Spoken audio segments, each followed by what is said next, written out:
Welcome everybody to another episode of MC Fireside Chats. My name is Brian Searl with Insider Perks. Hopefully you guys can hear me okay. Everything's working well. I'm kind of in a remote location here. Don't have my normal studio, everything behind me, but at least we're in like horizontal mode this time. I think, was it you, Robert? You were on the show last time, right, with us?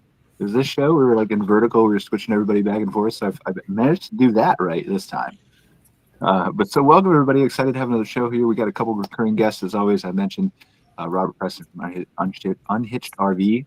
I'm going to let you introduce yourself next time, Robert. But we'll have you introduce yourself in a second so you can get your company name right. Jeff Hoffman is back with us. Sandy Ellingson, maybe or maybe not, is here. She was there. And did she open the door and just leave? Maybe she got offended by something I said. There she is. And there she is. Okay. And then we have a couple of special guests. Amanda, Will, and Rylan. Am I saying that right? Rylan? Yeah. Okay, cool. I just didn't know if you misspelled Ryan, so I just wanted to make sure. Like I didn't call you Rylan. I have been misspelling for 30 years. You're the first one to notice. No, that's fine. Like I like it because like I'm Brian, and I think people with creative names are much more interesting to talk to. It's on my agenda to talk to my mother about why she wasn't more creative. Yeah, my parents made it interesting. Just throw an extra letter in there just to confuse people. So. I like it. So. All right, so let's go around the room, briefly introduce ourselves. We're going to start with our recurring guests. Want to kick it off, Robert? Hey, good afternoon, everyone. Robert Preston, CEO of Unhitched RV and Unhitched Property Management. Thanks for having me on, Brian. Looking forward to the discussion. Appreciate you being here as always, Robert. Jeff? Hi, I'm Jeff Huffman. I'm the founder of Camp Strategy. We're based out of Ohio, but we work across the nation trying to help campgrounds get profitable. Awesome. Thanks for being here, Jeff. Sandy? I'm Sandy Ellingson, and I'm an industry advocate, which means I spend my time connecting campgrounds with the RV industry and making sure we do things together collaboratively. Sandy, you look like you've been on a beach in Mexico for too long. You look a little Really? like sunburned. Is it just me? Huh. She looks a little sunburned, doesn't she? I think it's just the lighting. But I have been at Lake Okeechobee in the sun for That's a good place to be, a too. while, That's pretty cool. so. I mean, yeah. That's pretty nice down there. Were you golfing? Yeah, I'm loving the What are you alligators. doing actually. down my old stomping grounds? Working, okay. of course. Have you ever been super close to an alligator? Like really close? Oh, yeah. I was about 3 feet from one just a few minutes ago. About 11 and a half. We were, I remember going down to the Everglades, so far off topic, but like I remember going down to the Everglades years ago, and we were at one of the state parks there, and like there was like a barrier right between us, like, but you could I was probably like, I don't know, maybe less than 2 feet away from the alligator, like you could hear them hiss, and I never knew they hissed before that. It's just really interesting to me. So anyway, I've been to Okeechobee, very nice place. Who's next? Who wants to kick us off from our special guest perspective? Who wants to be the brave one that goes first? I'll go. Okay. Hi, everyone. My name's Amanda Buswell. I am the regional manager for Purity Spring Resort, and I also serve as the general manager for Danforth Bay Camping and RV Resort in Freedom, New Hampshire. And do you work for a larger company, Amanda? Or? So I work for the Hoyt family. They own Purity Spring Resort in Madison, New Hampshire. Purity Spring operates Purity Spring, which is a lodging business. They also operate King Pine Ski Area. They operate Camp Tacomia Pog for boys, Danforth Bay Camping RV Resort, and then also Traditions Restaurant. Awesome. Well, thanks for being here. Thanks for having me. Will, you want to go next? We'll save the cool name for last. Just Will now. Yeah, Will Kunselman, the owner of Smuggler's Notch RV Village in Smuggler's Notch or Cambridge, Vermont. So we're a pretty new campground. It's our second season. So happy to be here. But you made up for the Will with Smuggler's Notch. That's a super cool campground name. Yeah, so That's good. Yeah, exactly. It's a good plan. Yeah. Rylan? Yeah. We have a lot of New England representation here. I'm just down the road from Smuggler's Notch. They've done an incredible job. I didn't know you were open for 2 years because you guys seem like you're crushing it. But I'm in Burlington, Vermont. I'm Rylan. I'm the co-founder here at Park Software. We are campground management software, and our whole shtick is that we're the world's easiest to use campground management software, and we're always free for our parks. And today we work with over 500, mostly small, medium-sized RV parks. So a lot of folks like yourself. So appreciate you having us on. Awesome. Appreciate being here, Rylan. So kind of how we typically start the show off, I'll toss it to our recurring guest first, Jeff, Sandy. Robert, is there anything that's come across your desk in the last month since we opened together that you feel like is vital, worthy of talking about, we need to address, anything like that?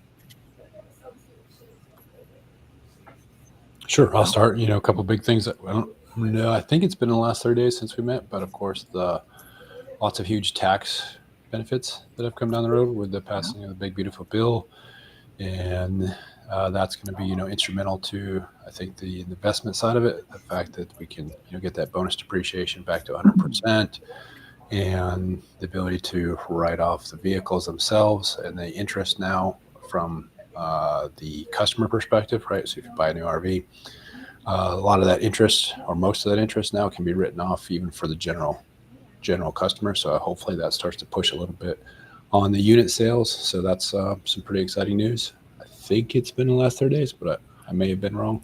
Well, it's close enough, right? Close enough. I think that's a worthy discussion to have, though, especially because we have Jeff Hoffman here, who's an accountant, just briefly, right? And Sandy can weigh in, and then everybody else can weigh in too. Like, regardless of what you like, I like things Trump does. I don't like things Trump does. I think we're all in the same camp, right? But I think we all can agree that we don't like paying more taxes. And so we had this big, beautiful bill. There was obviously a bunch of stuff in it that was unrelated to taxes, but a big chunk of it was what Robert just talked about, depreciation and helping. Like, it's going to help a lot of owners in various different facets. So without me kind of talking, I'm not the accounting expert, I'm not the tax expert. Jeff is, I would call Jeff an accounting expert. Would you, Jeff? No.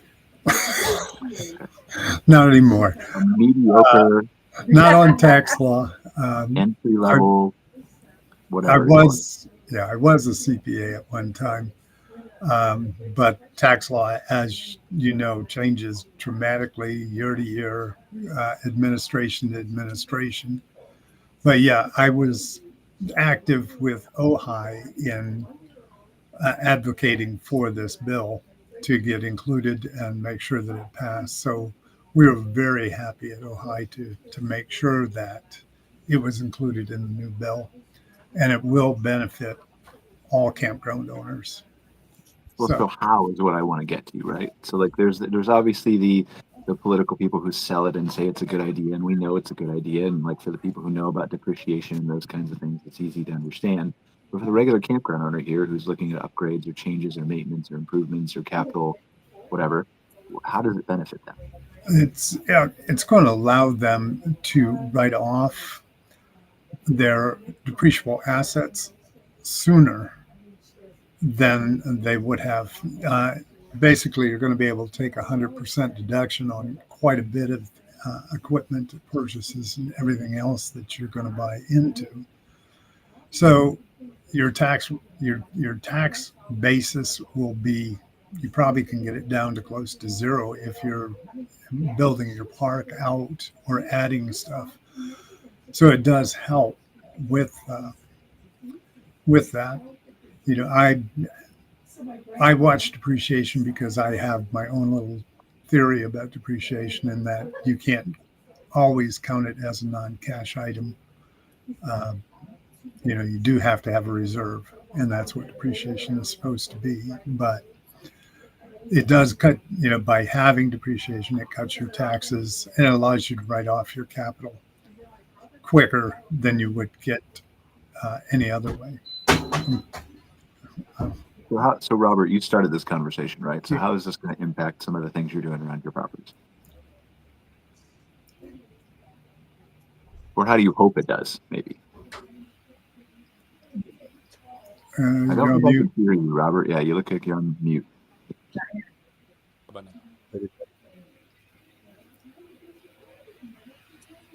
Now? There you go. Yep. Okay. Now you're good.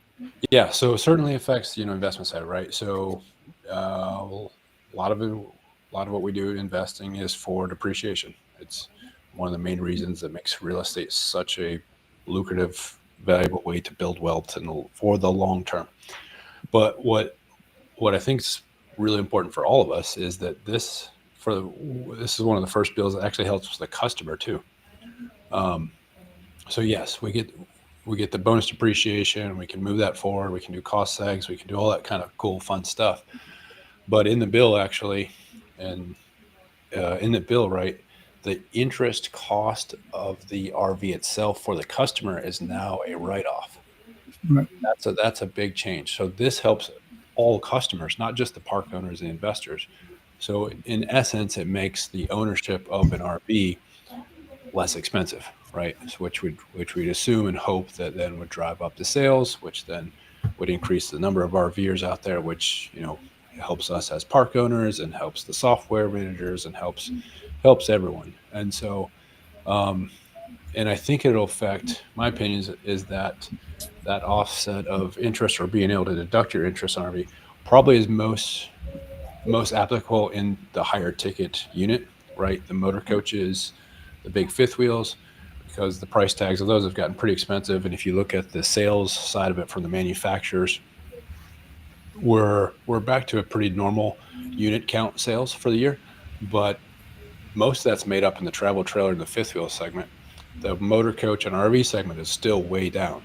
That's the cost. So we would probably expect to see, hopefully, I think the intent here on that bill and what we're expecting to see is hopefully that motor coach component and the more expensive RV component sales would start to increase back up because of the tax benefits that are now in place for those buyers. So that's the extent of my tax knowledge. I'm not a tax accountant, CPA. Make sure you call yours before you do make any.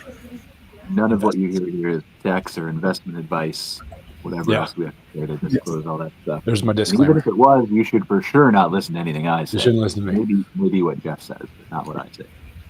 Yep. It's the first time I've heard about that, though, for the RVers, right? So what we're basically talking about, and this is, again, coming from somebody who's not an accountant, not a whatever, I don't understand this maybe as good as I should. But what you're basically saying is when they buy an RV, they take out a loan on that RV to purchase it. Mm-hmm. The interest payments that would be attached to that loan now are a write-off for that, right? In some instances, exactly, yes. Like, so if you own your home, the interest that you're paying for your home mortgage there is a write-off on your taxes. You can deduct that from your earnings. Again, not the IRS CPA, but the new bill would allow for that cost of your interest, if you borrowed money to buy an RV, to then be deducted off of your normal income. Rollable taxes, yeah. So, yeah, basically, if you paid 60 grand for an RV and your interest rate was 8, which hopefully that comes down, but that would be like 4,800 a year in interest. Your tax savings off of that would be whatever tax rate you are. So, say 25% of the 4,800 would be your tax write-off. But only if you're making like pretty good chunk. only if you're positive and owing taxes, right? This isn't refund stuff. If we're getting back. Okay. Okay. Well, actually, you probably paid in. So unless you're if you pay, yes. But if you pay unless in, you're but a it's not- business man that's making estimates and everything else, generally most of the public, the only taxes they do is off of their payroll taxes, and generally those are overpaid. So they actually then would get a refund off of this, which then they can Is there a spend. strategy for somebody like you, Jeff, to just buy us all RVs and save money since you make a lot more money than we do? Is there a strategy where you can just save on all your taxes and get us all RVs? Yeah, not a problem. Okay. Yeah, as long as you camp at all my clients' parks and you pay triple the rates, it's not a problem. Are those deductible too? Is there an interest savings on those? I need a lot. I don't have enough money. They to are save for us. We're in the industry. Yeah. Tax write-off. We're doing Yeah, research. that's a fair point. Yeah, I was going to say it's 100% write-off for me. My new rig is 100% going away that on my Amen. taxes this Amen. year. My CPA is so conservative, he doesn't let me write off my RV, even though I use it for my office. I might get a new seat. Well, I rented a stick and brick just for that reason this year, because it can't be your primary home. Yep. So it's not. Even though I am in it 12 months out of the year. Would you go in it like look at Jeff's primary home? He's got a swimming pool in the background. Yeah. It's nice and tropical. Yeah, I'm squatting again. Yeah, I don't know whose house this is. Same one Amanda's in. Yeah, right. Oh, But it is, that was interesting. Amanda, I Why are you didn't guys see in you the out exact there. same spot. I think we've just proved the existence of parallel universes. yeah. That's funny. We should, yeah. Okay. So like, I think though this is important for like, again, we've talked about the depreciation. We've talked about the different things for RV owners. Like, I think it's important for like maybe it's just me and I'm not an RV park owner, but I think there are a lot of owners out there who are unaware of some of the unique things and advantages they can take advantage of twice in the same sentence as part of tax law. And so I think it's even more vital, like to look at somebody like, I know, Jeff, you're not doing CPA work anymore, but like there's a lot of these companies that exist that serve campgrounds, RV parks specifically. They could take advantage of some of these deductions. I can't remember. I haven't seen them in a while, Jeff. But there's like Camp and Park Accounting that's in Ohio, right? Yep. And a few other ones. Yep. But just know some of these nitty gritty, unique things that you guys can take advantage of, because yes, we all can joke around and say we don't like paying taxes, but also if you don't have to pay taxes or as much taxes, right? Yeah. Going along your line there, Brian, I would say most people, if they would hire an actual CPA firm to do their taxes, even though it seems expensive, in the end, it's going to be cheaper because they're going to know every deduction, everything that you can take, versus the bookkeeper that's doing your taxes generally doesn't know 90% of the tax law that's out there. And that's, tax code is ever changing. Rulings are coming out all the time. So you really want somebody that knows the code to save you the most money. I mean, even if you're doing that full time, you can't keep up with it all, right? Like I remember I have a cross-border accountant we work with in Calgary that's like, I have a US company, I have a Canadian company, and then I have a couple other companies. But doing that cross-border tax law, even like I use ChatGPT to help her be like, oh, I didn't realize that law passed. Let's shift your income from the US to Canada to that business because it makes more sense from a tax rate. They just can't keep up. Just like I can't keep up with AI. Right. Even though that's same reason I use a CPA firm. I can't keep up. So I hire a firm to do all of the work. For sure. I give them some crazy ideas once in a while, but. What else we got? Sandy, Jeff, anything else come across your desk? Or Robert, too? Well, and going on Robert's point with the tax abatement, and then also the interest deduction, RV is, I would say, about 95% American made for units sold in the US. So anything that stimulates the RV business is actually going to stimulate our economies that are based off of the RV industry. So I do think it could help because the RV industry actually was a boom during COVID. But right now, we had a lot of people enter, they added a lot of production, and now it's kind of stagnating a little bit. So anything that can help that industry grow is going to be great. Yeah, for sure. That would be more Sandy's forte than mine. She's definitely in that business. Yeah. Is there? Yeah. Well, I was going to say we've just been doing some research, and the results aren't out yet. So I'm kind of it's not all been analyzed yet. So I'm talking off the cuff here, but I have been very interested in what's happening with occupancy. And I kind of understood somewhat last year where we were with occupancy, but this year I expected to see occupancy improve. And we haven't really seen those expectations. And so some of what we are discovering is that there is a direct correlation between what's happening in the RV industry and what's happening with our occupancy. And a large part of that is that we have an entire generation of people who, one, have not been like their parents didn't introduce them into the RVing side of the industry. So they're having to discover it on their own. Two, we don't have the onboarding tools that we used to have to get this younger generation into RVing. And so what's happened is we now have more people retiring out of, and I'm not talking about camping, I'm talking about RVing, okay? We have more people retiring out of RVing than we do going into it. But what's interesting is that in other areas, people are creating their own onboarding methods. We're just not taking advantage of that. So I was having some conversations with a bunch of the people that are in the Overlanders group. And it's 17% of the people we surveyed that are in overlanders also have an RV, but they've never equated the two together. And we're doing nothing to try and meet them where they are. They had a huge conference. They do 4 a year. The only company representing the RV industry at all at this event was Dometic. And so, my question to the industry is, why are we not there? Because, and they're like, well, we don't sell overlanders. We don't sell the cars, and that doesn't matter. This is your onboarding point, right? And I think while the industry needs to see that, the campgrounds need to understand that too. When you say onboarding, you mean upsell point, don't you? No, I mean, how do you RV? get somebody into the camping and, lifestyle?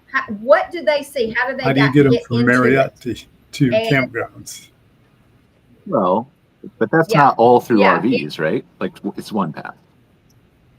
That's exactly right. But the problem is that the industry has so much focused on just the RVing piece of it, and campgrounds have relied on the RV industry to be selling rigs to bring new people in.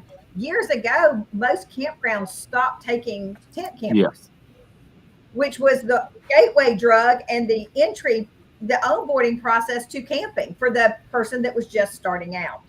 So we're seeing the value of all of that come out in some of this data, and it's going to be really interesting to see the results of all this when it gets tied together. I mean, I think for sure there's a lack of, and we've talked about it on this show before, maybe not with you guys specifically, but on this show before, about there's a lack of cohesive strategy to get people interested in the outdoor lifestyle, period, right? And that goes to like Earl with Black Folks Camp 2. That goes to the RV industry with what you're talking about. That goes to urban people who live in Manhattan who don't have a car and no way to get to a campground, like all kinds of different segments. And there does for sure need to be, I think, a more cohesive educational effort of like introducing people, especially when they're young and they're kids, into the joys of not just the outdoor lifestyle. Because that's a big piece of it, right? If you're a kid, and you go to a lake like is behind me, or you go hiking, or you go mountain biking, or you go whatever, then you're for sure going to have a greater appreciation. If you're fishing with your dad, I think you're going to end up having a greater chance of being willing to at least try RVing or camping or whatever else, and being more open to it. So I don't think we're going to solve that on this show, but it's a good thought. It needs called out, right? Yeah. Well, and there are a lot of opportunities coming up, and there's, that'll be bringing out some of this research for my campgrounds to find out about all these different things that are going on and how they can incorporate new onboarding processes and new ways of marketing themselves and marketing the experience over just the camping. Like what we found too, younger people aren't looking for a place to park a rig and camp. They're looking for an experience. And we've already been testing this in some of my campgrounds where we should have higher occupancy and we don't.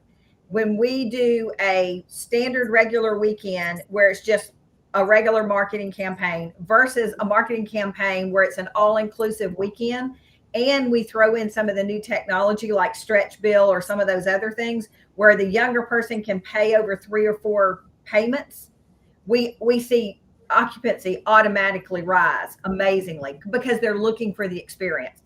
An example is we did one weekend just a regular camping. The other weekend we did a sandcastle tournament and then a training class for kids.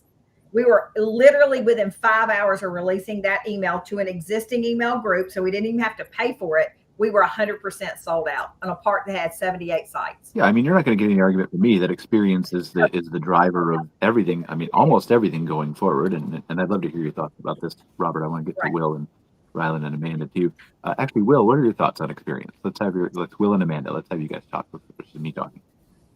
Oh yeah, so our our campground here, it's 60 sites, smaller campground, but we don't have a ton of amenities. We don't have a pool. We don't have it's basically just the campground. We're working on adding some stuff, but yeah, the experience is very important. I mean, everybody who's coming to our campground is here to get out and experience the area. So when a guest arrives, I'm usually I have all kinds of, I have everybody's email and phone number. So depending on what those people are there to do, I have an email that goes out that, gives them, okay, here's all the hikes in the area. Here's all the waterfalls. Here's the swimming holes or the, restaurants, breweries. So the guests surely appreciate that. I get compliments all the time. Nobody, there's not a lot of other campgrounds that are doing that. So, but yeah. Something cool, like I'm telling you, I don't know what your theme is or what your brand is. I haven't even looked at your website, Will.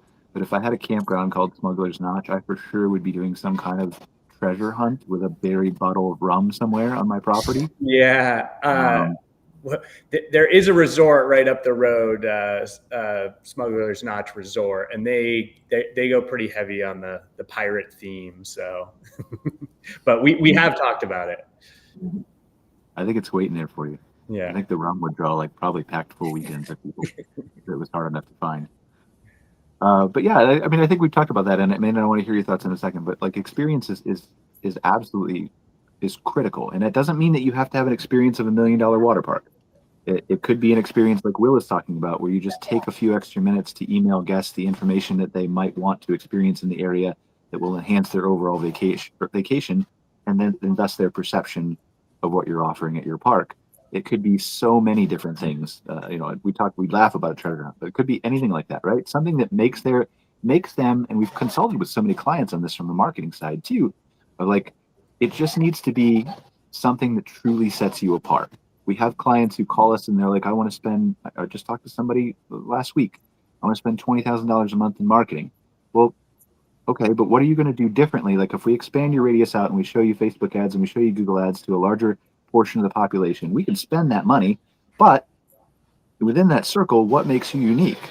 What is your amenity? What is your activity? What is your experience? What is your standout feature to make them not just drive 30 minutes, but drive an hour and a half, 2 hours to come to your park, to share it on Instagram, social media, whatever else that makes you different? If you don't have that, you could spend the money, but like, it's probably not going to, at a certain point or radius, get you the kind of attention, but get you the kind of return that you want.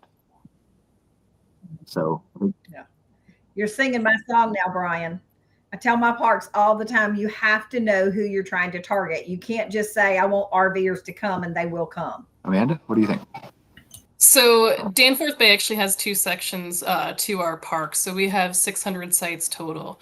300 of our sites are catered to empty nesters. So it's the Bluffs RV Park. It's for empty nesters ages 50 and older. And then the other section of our park is another 300 or so sites, and that's geared towards families. So when we look at our park, like on a broader level, we're looking to cater to 2 very different audiences, but essentially we are focused on our proximity to area amenities. We have a lot of great hiking, biking, outdoorsy offerings, as well as our proximity to outlet shopping, which is huge. So we have a lot outside the park to offer people, but inside the park, for us, it's a healthy balance of creating theme weeks and offering some bands and some activities throughout the day, but not so much that people can't choose what they want to do while they're vacationing. Like, you don't want an activity schedule that's so packed that they feel like every bit of their vacation is planned out for them, or else they're not getting the full value of their dollar spent. So we also invest heavily in our amenities so people can use them at their leisure. Another interesting thing that came out in this that's relevant to this, Amanda, is we're starting to see some reaction and a lot of feedback from pre-nesters. And pre-nesters are people 35 and below, because we're strategically You just make up these words, that Sandy. I just need to know before you continue. You just make up words like pre-nester just on the fly, or? No, Never heard of this one. I discover these in research. Well, we didn't make up the word to describe them, but we found the people that these are, they're 35 and under. They don't have children. They're kind of like, our empty nesters, where they kind of want their own space. but they don't necessarily want to be with kids, but they do actually merge very well with the empty nesters, believe it or not. I think there's something important that Amanda touched on, and maybe she didn't intend to touch on it, but like and Will has talked about it too. I'm interested to explore briefly like the difference between on-site in-park amenities and whether that's the traditional swimming pool, miniature golf, goggle ball, stuff like that, or experiences or activities like Amanda was talking about, versus the out-of-park stuff, because there for sure is a lot of benefit in marketing the out-of-park stuff, depending on your location in your area and what's nearby you, and if you have hiking trails or biking trails, or if you're in, I like Kansas, but it's just corn in all directions, right? Maybe there's not quite as much to market outside the park as you would have in some other areas. But like, what's the difference, or what's the weighting there, right? Because I'm going to pick on, I'll probably get an email for this later. I'm going to pick on Go RVing for a second. Go RVing puts together great commercials, but when you see Go RVing's commercials, there's like a 0.6 second blip of an RV, and the rest is like all the outdoor stuff you can see and do. But you can also do that by staying in a hotel and going to those places, right? So how much of this is important from I need something that differentiates my campground inside the campground to I'm curating an experience nearby? I can maybe speak from like I'm not an operator, but I speak from we have 40,000 sites that we manage, so we've kind of aggregating data. But I mean, proximity to attractions, obviously like national parks, things like that, is like the single biggest indicator of occupancy that we can see from looking at the data. So I think communicating that, it would lead me to believe that is an obvious thing that every park should be doing. Smuggler's Notch is a perfect example. It's like a world famous ski area, tons of outdoor activities. That's, I'm sure, a massive draw for what you all do, Will. And yeah, it's not just, the things that they can do within that little bubble, but also things that are driving them there. And then Sandy, to speak to your point about younger campers, it might not necessarily be buying RVs at the same rate. It's not that they're not camping and not going out in nature at the same ratio, but it's just maybe in a different format. And for them, yeah, traveling is no problem if the destination is worth it. And that goes along with just adapting to what your inventory is. Maybe it's not just RV sites. I would say another trend we're seeing, which is probably not surprising to you all, is more and more glamping operations, where it's probably they have RV sites, but then they have some domes, and that's going to call to a 35-year-old that might not want an RV a lot more, or even, primitive camping. It's really surprising to me. I'll call out one of our parks, Camp Kona Hills. This is their first year in business, and it's 100% primitive sites. I was like, oh man, they're in for a rude awakening. Turns out I was the one in for a rude awakening, because they've had 100% occupancy every weekend of the summer in their first year with zero amenities, because it's a beautiful area. And they've done a really good job of marketing to younger people and getting Google reviews and building these lists and CRM and, using technology enabled kind of motions. But yeah, to circle back to your initial question, Brian, I would say that I think if you're not advocating for the things that just happen to be around you, whatever it is, then I think you're probably missing out on opportunity. Is there a balance for that, though? I guess is what I'm really trying to like. And it's different, I think, if you're just an RV park. If you're an RV park, then you're offering accommodation for people who cannot go stay with their. They could park in a parking lot behind Holiday Inn, but it's a terrible experience, right? They already have an RV; they want to stay in it. So those people aren't going to be served by the hotels. But I guess, so maybe this is more of a question for the people who have cabin rentals, glamping, yurts, domes, accommodations that are trying to convert those people. Is there a point where you do need to offer something at your campground for those people that sets you apart from the hotel if you're all around the national park? Let's use your example.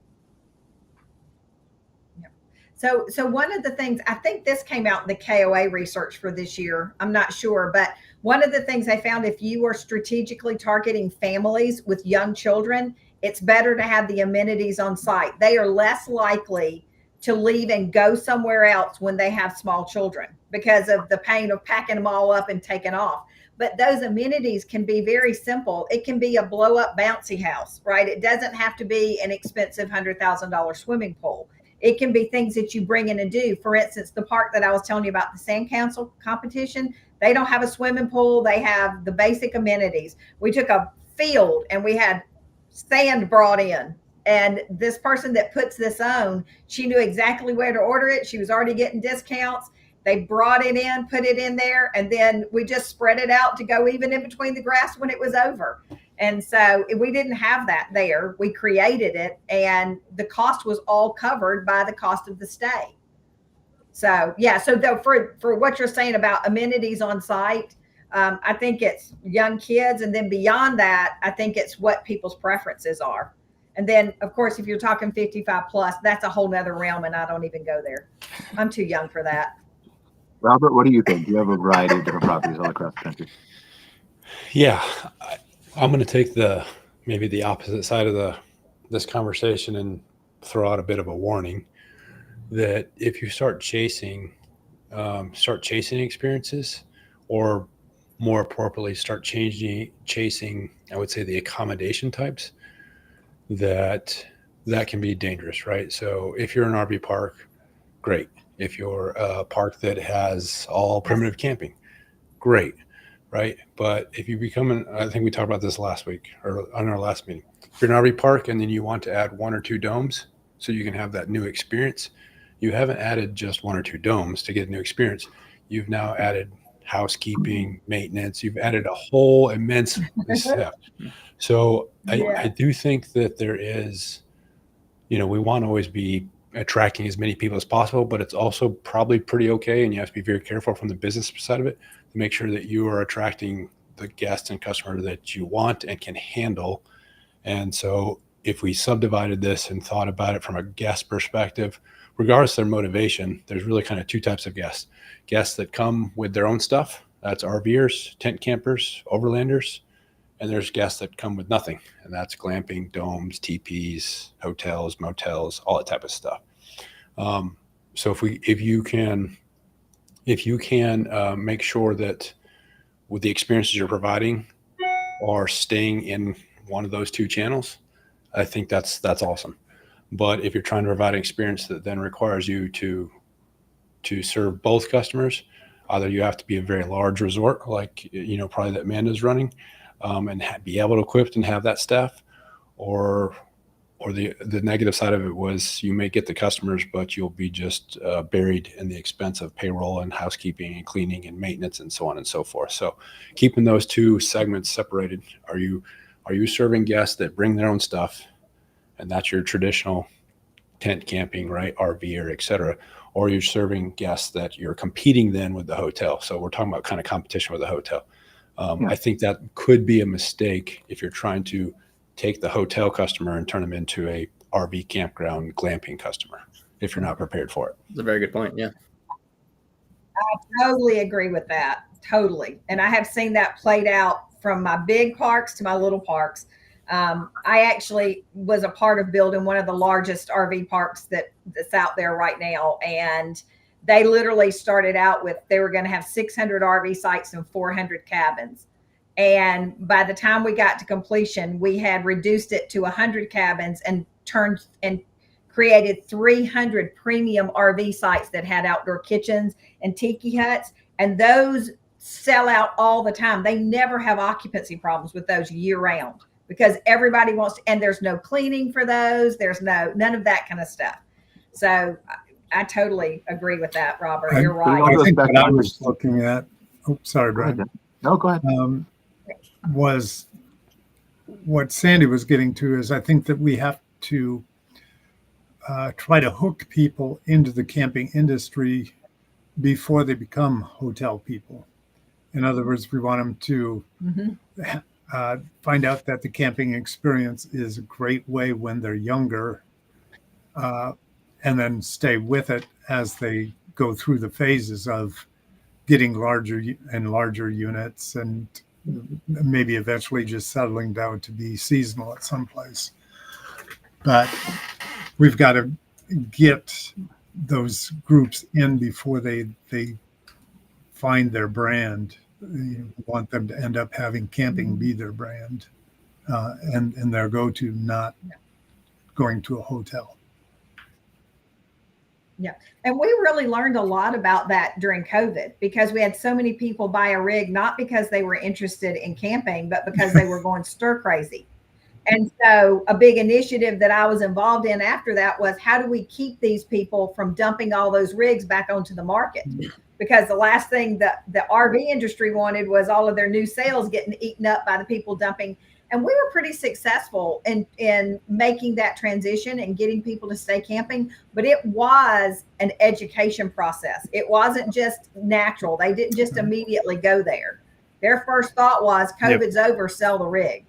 So we did that by helping them understand, how they could take their unit and turn it into a revenue stream. So we booked them with RV Share or Outdoorsy or any of their peer-to-peer sharing networks. And those things really, they liked that. It helped them pay for their rig and it kept them camping. Where is the piece of all this that like a software system like Park can help enhance the experience for the guest, Rylan? Tie it all together for the operators. Can you repeat that question just one more time? Where's the piece of where Park software, like we've had CampSpot on the show before, New Book, we've had a lot of other players, like you've a couple hundred parks, not small. Where's the piece or role that the Campground software can play in helping tie this together for both the guest experience to understand what I have, what I offer, what I can upsell to, what I can add on, but then the operator to help understand what do I need to do differently or better or not change at all? Yeah, definitely. So, I think just the core software needs to be, easy to use for the operator so that it becomes like something that they want to take full advantage of, as opposed to like, okay, I need to just enter something into here. So that's kind of the core of it. But then layering on technology-enabled demand generation is what I guess I would call it. So it starts from the get-go, which is with whatever the provider is, having online bookings, but also making sure that you get listed on all the directories and RVing apps. That's like day one, when we work with Park. And then, even things like having a self check-in option. So if someone's not in the office, especially for smaller parks where, it's Will and your wife, you're the ones that are managing it many times. Like, you want to go out to dinner? Great. If someone shows up, they should be able to scan, pay, go right to a site. That's, I think, just kind of technology-enabled processes are a baseline. And then I think the layers to add on top of that, if you want to go above and beyond and build an exceptional business, is things like, sending automated reviews, asking for or automated message, asking for Google reviews. Like, we know that drives probably 70% of local SEO and organic traffic, especially in the AI era. We know that Google reviews are the biggest driver of how folks are going to find you, especially younger campers that are just looking for something cool to do, within a couple hours drive of them. And then I think you mentioned, Amanda, something to this effect, but maintaining up-to-date CRM and sending out coupons. We know that creates a surge of demand. And that's something that probably 80-90% of campgrounds are not doing. They're just kind of like operating at a certain level, and that's fine. But if you want to fully fill out that occupancy, then it's using technology to do those additional levels that not everyone is doing. Where do you envision a software like, and I'm kind of giving it open here, wherever you want to take it, whatever direction you want to take it, but like, where do you envision the software piece of like a PMS coming in versus a CRM that's separate versus marketing that's separate versus listings that's separate versus the website that's separate for somebody? Like, where do you envision, ideally, whether you have it today or you might have it in the future, you may never go in that direction, but where do you think the software really can help change that for operators? Yeah, it's a fair question. I personally think there's actually should be kind of a line in the sand between what is your operational software. Yes, it's the final conversion point for what's, where bookings are being driven and where, money is changing hands. But kind of a line in the sand between that and your demand generation. You're the only one that fully understands your business to build a beautiful website and to spin up, Google ad campaigns. Like, if you're not doing that, I think you're leaving a lot of money on the table. The cost per click is very low for our industry. And like we see time and time again, when we hand off a park to like a website or marketing partner, their occupancy goes from 20% to 80%. And so I think someone that is just living and breathing in the demand generation side is actually probably the right, mode of operation if you are of a decent size, let's say 50 sites or more.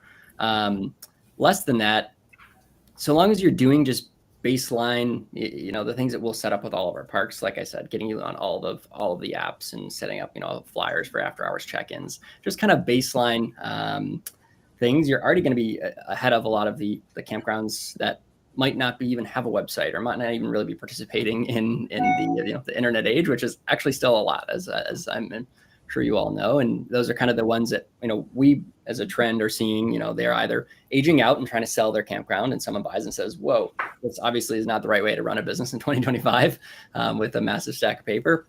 Or they, hand it to their kids, and their kids say, I also don't want to be running it this way. In which case, yeah, just some like baseline technology and enablement will get you pretty far, and then you can hand it off to the experts if you want to do something more advanced. So we've talked a little bit about the type of people that come to the properties. We've talked a little bit about what they're looking for, or what we want them to look for in the area, on the amenities of the campground, the experiences, things like that. How do you look at this, Will? Like when you were starting Smuggler's Notch, I think somebody said it was 2 years ago, right? Mm-hmm. How do you look at like, what do I want to provide as I start my campground? Well, when we first started, I used to have like panic attacks thinking about how we didn't have any amenities. I was like, oh my God, we don't have a pool. What are people going to do? And then I actually talked with Sandy. I worked with Sandy a bit in the beginning, and I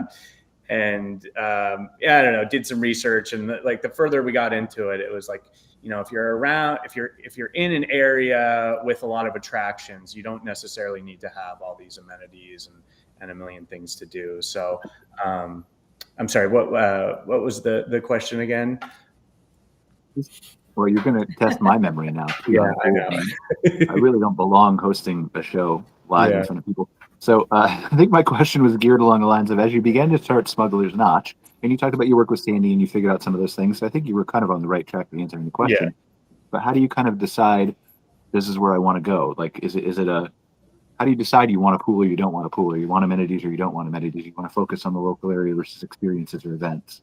I mean, I think, based off of your guests and your customers. I mean, I rarely have people, upset that there's not a pool. I mean, as we grow and, we build, we do have plans. Like we bought a property right on Route 108, which nothing has been here since the 70s, but luckily there was an old tennis court on the property. So we actually just resurfaced that, and we're going to do pickleball. So we're doing some pickleball. We're doing, we actually have, we get a lot of disc golfers coming here to play. There's two, very prestigious disc golf courses right up the road from us. So we're actually going to put in a 9-hole kind of pitch and putt disc golf course around the property. And we don't necessarily have a ton of room to, build a pool or do all this other stuff. And then, in Vermont, it's kind of difficult to get some of those permits and get the permission to build that kind of stuff. But just slowly adding over time and just based off what the guests are after. I want to build more of like a communal area, like a fire pit. I got some old chair lifts that I'd like to hang around the campground where people can sit and enjoy themselves. But yeah. I just want to just maybe add to that just a small bit, that like what you were saying, Will, is what I always recommend. It's like Lego blocks. You don't have to do it all at once. I talk to new owners that are like you mentioned, just like freaking out, like, do I need Wi-Fi? They quoted me this crazy number, and I'm like, all right, take a deep breath. You don't need Wi-Fi. Sure, that would be nice, and maybe someday you'll have the funds to do that. But just like add building blocks as you go. That's the right way to do it, and then you can follow feedback.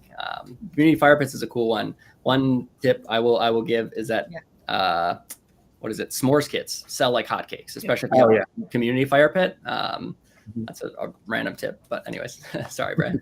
You sound like Jeff, the cautious, patient. Like this is Jeff, my inner Jeff that I'm thinking about. Like take a cautious, based approach. Just build things little by little. I want to build it all, Jeff, all at once. I want to just everything there. Mhm. Why can't I do that?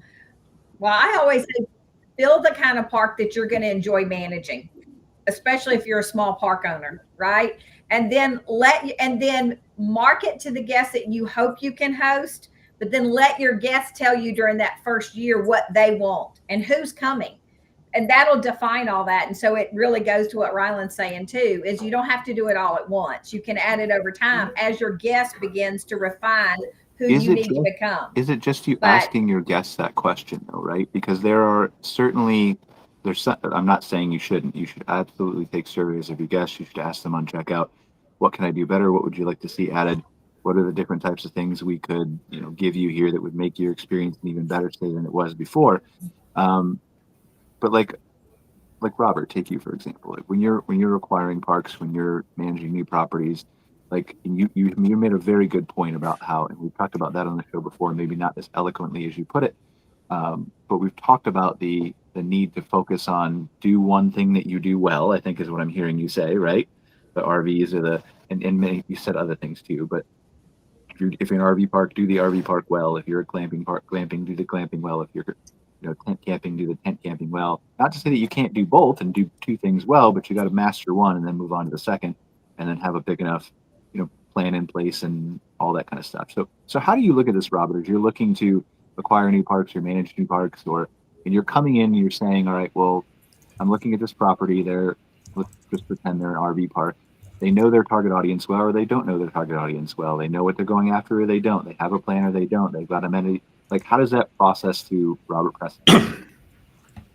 Yeah. Well, first, thanks, Brian, for having me on the show, because after this, I'm going to have to hop off and hit a company meeting. So as we're looking through this, if, frankly, from a buyer perspective, from an investor perspective, if those are misaligned and they haven't got it figured out, that's a good thing, right? That's an opportunity. That's something we can fix and change and implement as we go in, and that creates value and that creates a return. So the way that we look at that, and I would tie it back to the totality of it, is we're rightfully so. We're very concerned about the guest, but our company on the management side, they're not. Believe it or not, the guest is not our first priority, right? The first priority is the team member, the operator. And so if we do that and you make decisions based on those lens, that will help prevent you from kind of doing this scatterbrain approach of what does the guest want and there, because, I'll take it back to the glamping example. If the team member is our top priority and we're doing whatever we can to make not their job easier, but their job more efficient and more effective so they can serve the guest better, right? Which makes the property better, which makes the returns better. So if that's our starting point, then the question comes up, if we add this one dome, with one glamping tent, and I've got a team of 4 or 6, can they handle it? Can they handle all this new housekeeping, all this new stuff? And that'll help us, again, make better decisions so that we don't provide a new experience or a new way of staying that would be perfect for the guests, but then the team can't support it. And if the team can't support it, then the guest is going to have a less than desirable experience, which then is going to make camping in general less desirable, because if it's their first time, their first go, then we're holding the responsibility of setting that poor impression. And then, it's a trickle-on effect. And Sandy and I have talked about this quite a bit.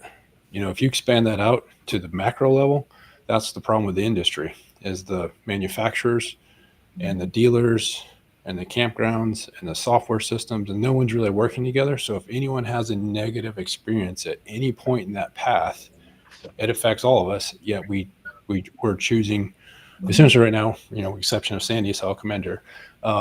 We're really kind of choosing to ignore that. And we've got to remember that, our guest, this is generally almost always a vacation, a luxury, unlike a car. So if someone has a bad experience with Honda, they'll go buy a Ford, right? If someone has a bad experience with Jayco, they'll just be done with RVing, right? And so that's a big difference. Or they have a bad experience at one of my parks, they'll just say, sorry, all RV parks stink. And so I'm rambling and kind of going a long diatribe. But if we put some metrics in place to help stay focused, it's not about being just good at one thing. I think it's about making sure that your staff can really serve the guest well in what you do. And if you can, that go as wide as you want to go. But if you can't, you should probably keep it to that point that your team can be most effective and most efficient.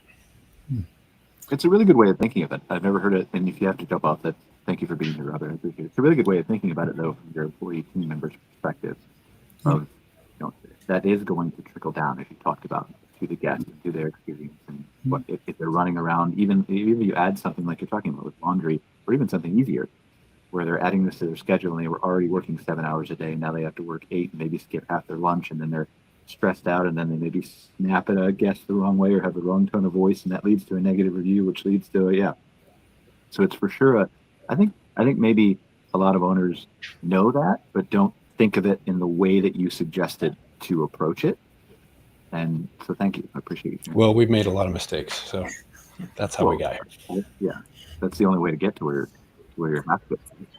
I was gonna say best way Thank to you, guys. learn. Have a good day. All right. Bye, Robert. Robert. What do you think, Amanda, of all this? How do you decide what type of guests that you guys have, what you want to add next, what you suggest to the ownership to put in or not put in?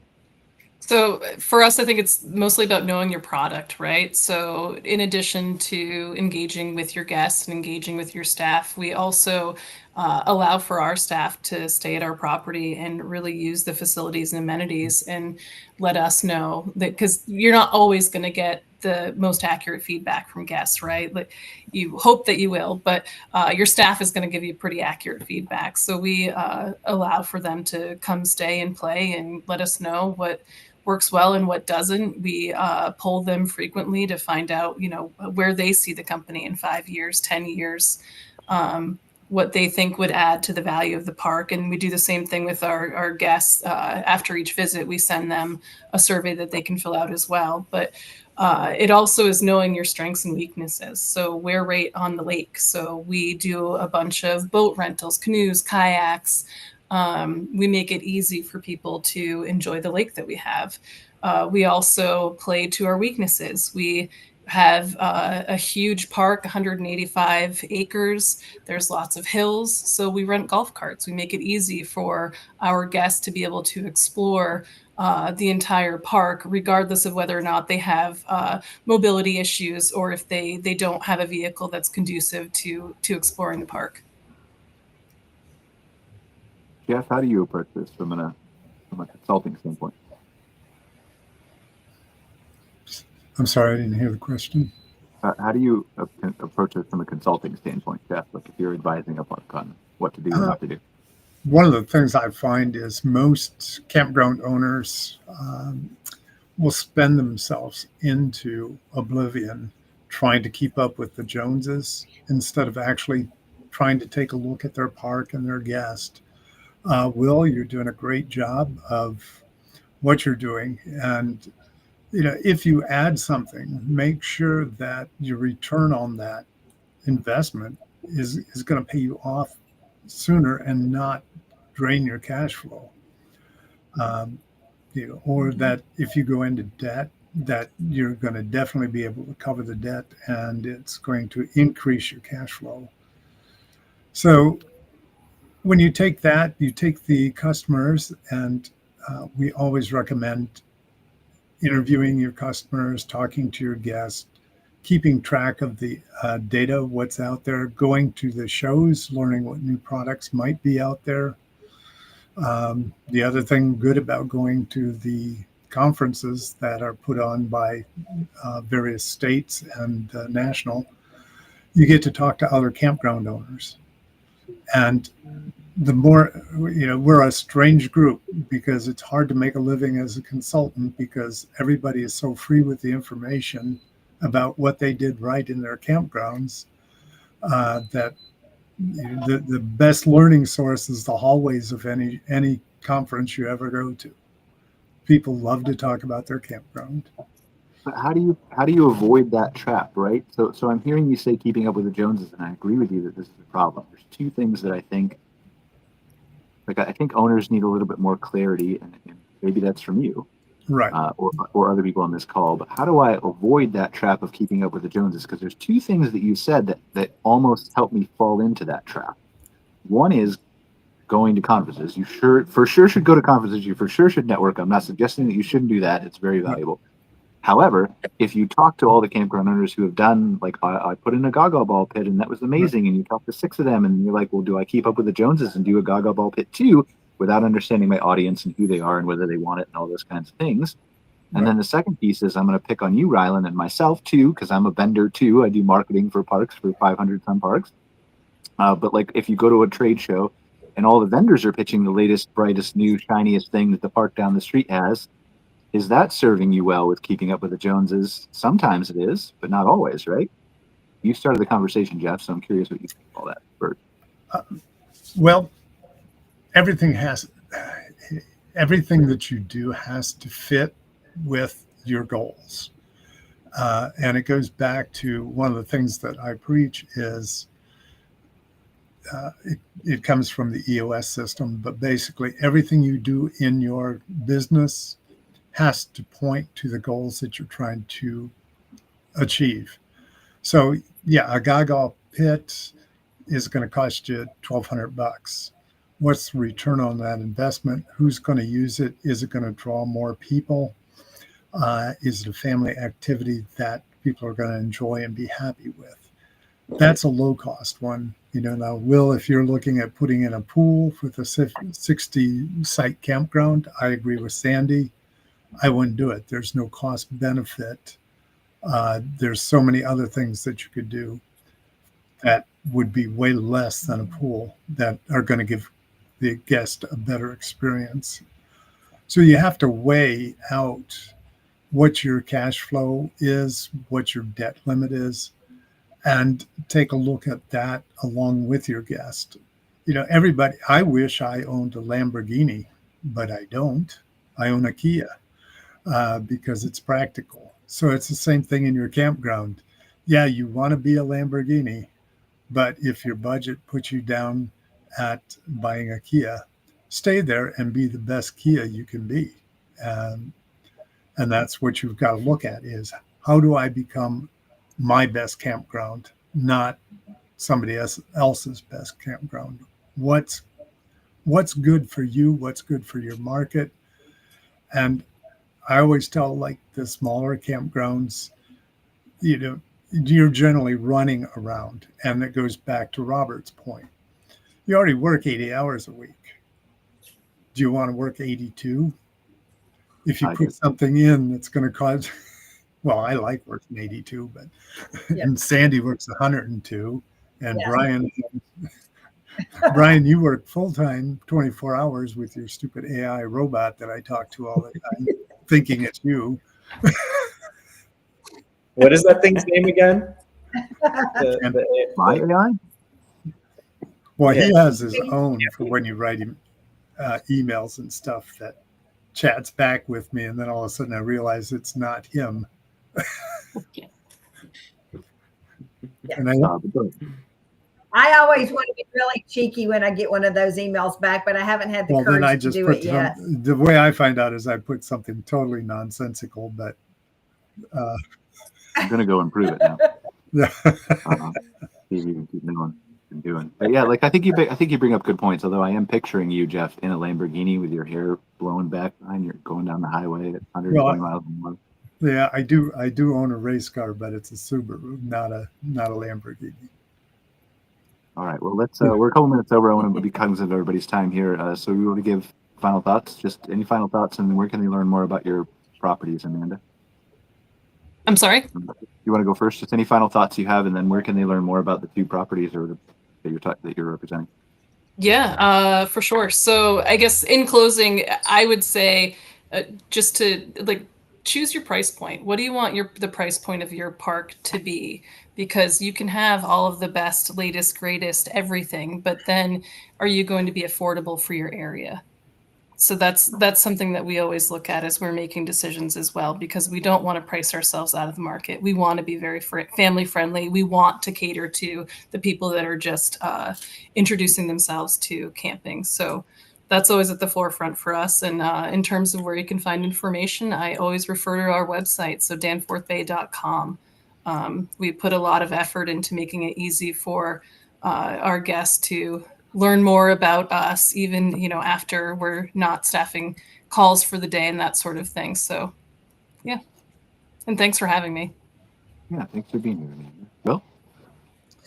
Yeah, as far as finding out more about us, smugglersnotchrvvillage.com. We have a whole lot on there about where to go, what to do in the area. So I think it's really helpful for some of our guests to kind of like research ahead of time and kind of find out what they want to do while they come visit. But yeah. Any final thoughts about our discussion? Or? No, first podcast. So yeah, thanks for having my first podcast too. Don't worry about it. Thanks for being here. You did great. Jeff? The final thoughts would be just you have to take a look at it. It's your campground. It has your personality, and try to make it your own. Just like looking at what guests you want to do, what rate structure you want to do, who you want to bring in. I've owned a lot of campgrounds. Every one of them had an individual personality. I'm a great systems guy and thought I could systematize everything, but it doesn't work out that way with campgrounds. I can do the internals, but the externals, which is your guest, can't be systematized. So keep that in mind. Don't chase everybody else. Chase your own dream for your campground. And campstrategy.com? Yes, campstrategy.com. I forget the plug all the time. Thanks for being here as always, Jeff. Sandy? I'll come back to me. Let Rylan go first.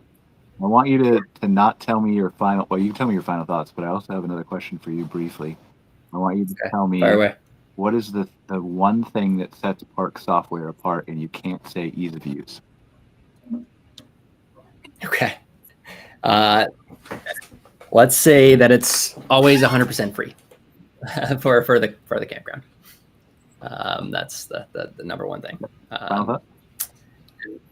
And then final thoughts would be that, yeah, I agree with all this, and thank you so much for having me on and for everything that you all do to guide the industry. It's pretty cool to be a part of this conversation. Yeah, I love what Jeff was saying about de-risking yourself along the way, whether it's a campground or anything else in life. Just de-risk yourself and make responsible decisions and build great businesses, and you all are evidence to that. So yeah, appreciate it again. And you can find us at parkwith.us is our domain. But yeah, look forward to hopefully chatting again soon. Awesome. Thanks, Ryan. Appreciate you being here. Sandy? You have a good answer now that I saved you for last. You had time to think about it. I know. And you know what? I'm never plugging myself because the people that need me seem to find me. And so I'm good with that. But I have to say that this episode has blessed my heart because we have so many young people on here. And it's so important to me to know that there's, that I can leave a legacy that others are going to pick up and carry. Amanda, I loved listening to you and what you're doing. Will, I love you. Rylan, I'm just learning about you. So y'all, you guys have really made my day. I just want you to know that. And Brian, you're always at the top of my list. Like, or what your about AI Jeff? bot, Jeff's one or young the other. too. Well, Jeff is in my zone, and you guys are kind of in another zone. That's why I didn't single him out. But he knows I love him. Look at my bald head. I'm up there. I got a lot of gray hair. Look at this stuff. I'm really sophisticated and old. Well, I was going to leave you out because you are at that crest, right? I'm old at a new level this year, so. All right, where can they find more about what you do, Sandy? Well, I know they're gonna find you anyway, but where can they find out more about you generally? Yeah, what you do. SandyEllingson.com or outdoorhospitality.com. Cool. Thank you so much, guys. Appreciate you for joining us in another episode of MC Fireside Chats. For those of you who are not sick and tired of hearing about me yet or from me, we have another podcast coming up in 45 minutes or so with myself and Scott Barr. We're going to talk about food retail, the future of that, how we can implement some of that stuff using futuristic technology, and some other things that are available to you guys today that would help you maybe do that differently than most people have thought about. So we're going to talk about that, dive into some data with Scott and all kinds of different things. If not, then we will see you next week for another episode of MC Fireside Chats. Thank you to Will, Jeff, Rylan, Amanda, and Sandy. And take care, guys. We'll see you later. All right. Thank you, Thank Brian. you. Cheers. Always a pleasure.